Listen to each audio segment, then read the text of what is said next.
It's lovely to see you all here today for our commemoration of our two more Banstead servicemen who lost their lives in the conflict of the First World War.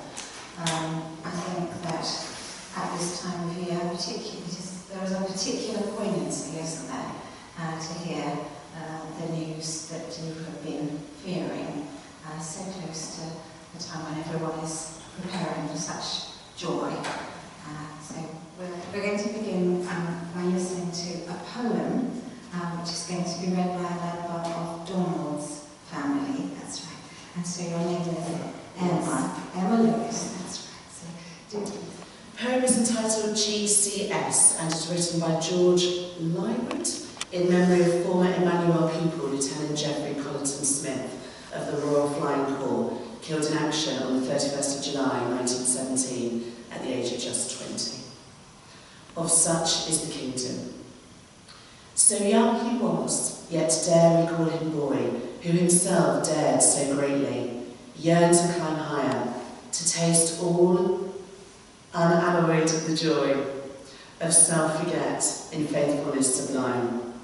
We blamed him, praised him for that mighty longing, that burning thirst, which bade him drink so deep. Still on his course he kept, and thronging, the visions came. He followed. Shall we weep because he followed? Mourn of faith that shone clear and unshaken? He who ne'er could tell the half of all he felt, now calls on us with no uncertain voice. A man he fell, and falling rose to heights of finer joy, a leader still, and therefore still a boy. Thank you very much, Emma, and thank you all again for coming today. This commemoration is for two men, only two airmen that we're going to be commemorating during the war. Lieutenant Colonel Donald Lewis and Second Lieutenant Leslie Mitchell. They were opposite ends of the spectrum of age and experience in the newly formed Royal Flying Corps. We had quite a lot of men serve with the RFC and the RAF in the First World War, but they all came home, apart from these two men. Local men such as John Lightfoot Trollope, the first man to shoot down 6 enemy planes in a single day, could have written their exploits directly to the pages of the Boy's Own paper, and they grabbed the headlines. But it was the unsung heroes, it was men like Donald Lewis, the innovators, that really determined the course of the war in the air. And of course it was those many hundreds of anonymous airmen whose names we'll never know, like Leslie Mitchell, who fought those battles, who fought and died in the skies above France and Belgium, and of course around the world as well.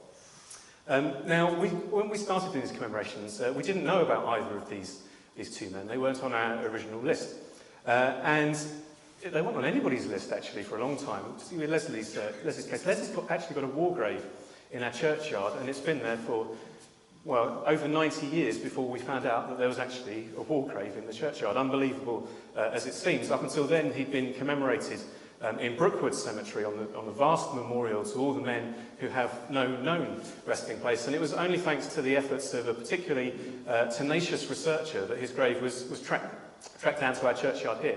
It's just a stone's throw from all the other war graves, but because he's in a family grave, he doesn't have that distinctive Commonwealth War Graves headstone. Easy to miss, but we have found him, and that's why we're commemorating him today.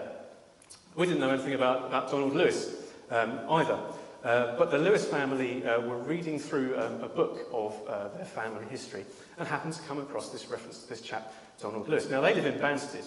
They're quite distant relations, but by complete coincidence, they live in Banstead, and they found out that this chap was born at Banstead Hall, about 400 yards from where their house is now.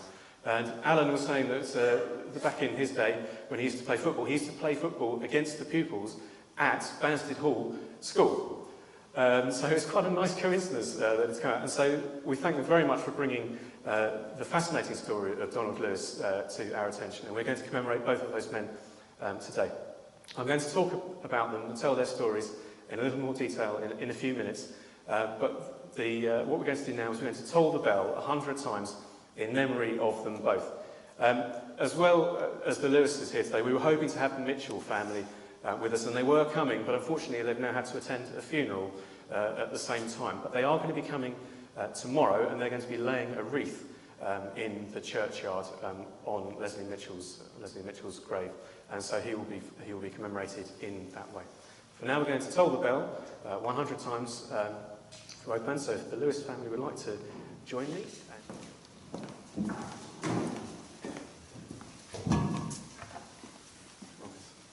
I'll help you keep count up to 100. When you're ready.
They shall grow not old, as we that are left grow old.